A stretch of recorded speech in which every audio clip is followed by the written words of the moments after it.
దేవి శరన్నవరాత్రి మహోత్సవ ఆహ్వానం అక్టోబర్ 3వ తేదీ నుండి 13వ తేదీ వరకు శ్రీ కన్యకా పరమేశ్వరి దేవస్థానం స్టోన్ హౌస్ పేట నెల్లూరు. అక్టోబర్ 3వ తేదీ శ్రీ భవానీ అలంకారము, 4వ తేదీ శ్రీ బాలత్రిపుర సుందరి అలంకారము, 5వ తేదీ శ్రీ అన్నపూర్ణ అలంకారము, 6వ తేదీ శ్రీ రాజరాజేశ్వరి అలంకారము, 7వ తేదీ శ్రీ గాయత్రి అలంకారము, 8వ తేదీ శ్రీ సరస్వతి అలంకారము, 9వ తేదీ శ్రీ ధనలక్ష్మి అలంకారము, 10వ తేదీ శ్రీ దుర్గాదేవి అలంకారము, 11వ తేదీ మహర్నవమి ఉదయం 9 గంటలకు కన్య పూజ, 12వ తేదీ విజయదశమి సెమీ పూజ, సాయంత్రం 7 గంటలకు నగరోత్సవము, 13వ తేదీ వసంతోత్సవము, సాయంత్రం 6 గంటలకు దర్బార్ అలంకారము. ప్రతిరోజు సాయంత్రం సాంస్కృతిక కార్యక్రమాలు కలవు. ఈ ఉత్సవములలో భక్తులు పాల్గొని అమ్మవారిని దర్శించి తీర్థ ప్రసాదములు స్వీకరించవలసిందిగా కోరుచున్నాము. ఇట్లు శ్రీవాసవి కన్యకా పరమేశ్వరి దేవస్థానం ఆలయ ధర్మకర్తల మండలి.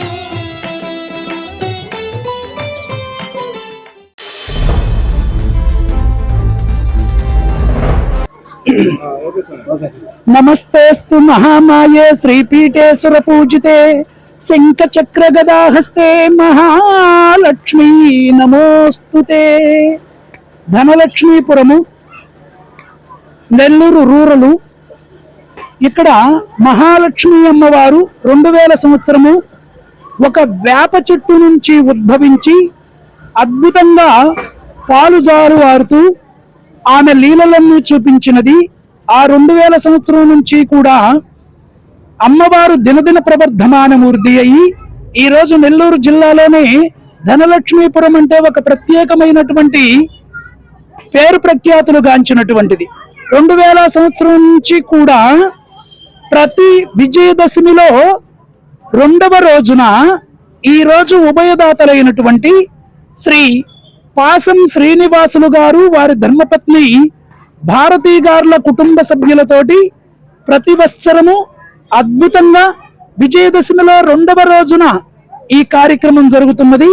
ఈ రోజు కూడా మహాలక్ష్మి అమ్మవారి అలంకరణలో ఈ పాసం శ్రీనివాసులు గారు, భారతీ గారుల కుటుంబ సభ్యులు ఉభయ కార్యక్రమాన్ని చేశారు.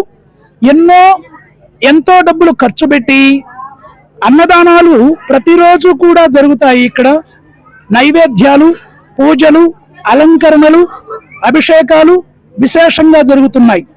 ఈ విజయదశమిలో అర్థమేమిటయ్యా అంటే ఎప్పుడూ కూడా చెడుపై మంచి విజయాన్ని సాధిస్తుంది. కాబట్టి స్త్రీలను గౌరవించేటటువంటి ఒకే ఒక సంపన్నమైనటువంటి దేశము మన భారతదేశం.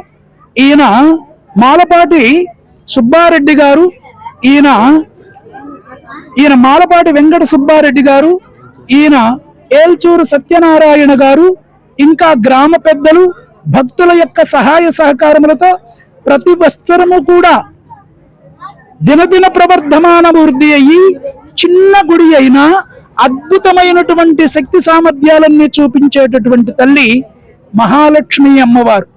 ఆ అమ్మవారి కృపా కరుణా కటాక్ష వీక్షణములతోటి మన ధనలక్ష్మీపురమే కాకుండా, నెల్లూరు వాసులే కాకుండా ఇతర రాష్ట్రాల నుంచి కూడా అమ్మవారికి భక్తులు వచ్చి మొక్కుబడులు చేసుకొని ఆ మొక్కుబడులన్నీ తీర్చుకొని వెళుతూ ఉంటారు. నమస్కారం అండి, నా పేరు పవిత్ర. నేను నెల్లూరు జిల్లాలోని నెల్లూరు రూరల్ మండలమైన ధనలక్ష్మీపురంలో నివాసిస్తున్నాను. ఇక్కడ నేను చేరి 12 సంవత్సరాలు అయింది. 12 సంవత్సరాల నుంచి చూస్తున్నాను ఈ మహాలక్ష్మి అమ్మవారి టెంపుల్ ఏదైతే ఉందో, ఈ టెంపుల్లో ప్రతి సంవత్సరం కూడా అంగరంగ వైభవంగా దేవీ నవరాత్రులు జరపడం, ప్రతిరోజు కూడా అన్నదాన కార్యక్రమం, సాయంత్రం పూజా కార్యక్రమం చాలా అంగరంగ వైభవంగా జరుగుతుంది. 9 రోజులు కూడా చాలా సంతోషంగా, ఆనందంగా అమ్మవారు చాలా భక్తితో ఎంతో మంది భక్తులందరూ ఇక్కడికి వచ్చి అమ్మవారి పూజలు అందుకుంటున్నారు.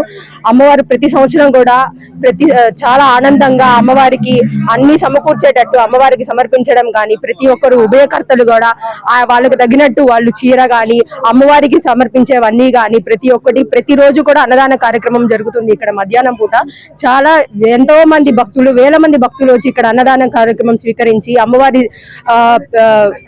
కృపా కటాక్షాలకి పాత్రలు కావుతున్నారు. అలాగే ఇక్కడ ఏదైతే ధనలక్ష్మీపురంలోని మహాలక్ష్మి అమ్మవారి టెంపుల్ ఉందో అక్కడ ప్రతి సంవత్సరం కూడా మనకు విజయదశమి రోజు ఒక రథయాత్ర జరుగుతుంది. దాంట్లో వేలాది మంది భక్తులు దాంట్లో పాల్గొని ఆ రథాన్ని లాగడం గాని ఎంతో భక్తి శ్రద్ధలతో వాళ్ళు అందులో పాల్గొనడం గాని చాలా సంతోషంగా ఉంటుంది.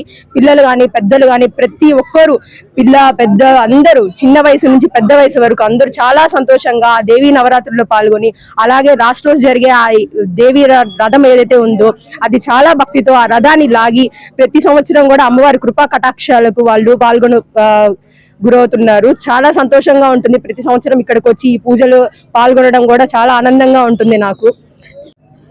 అమ్మవారే మాకు పసుపు కుంకుమ ఇస్తున్నట్టుగా మేము స్వీకరిస్తున్నాము. అమ్మవారికి మళ్ళీ తిరిగి మేము బొట్టు పెట్టి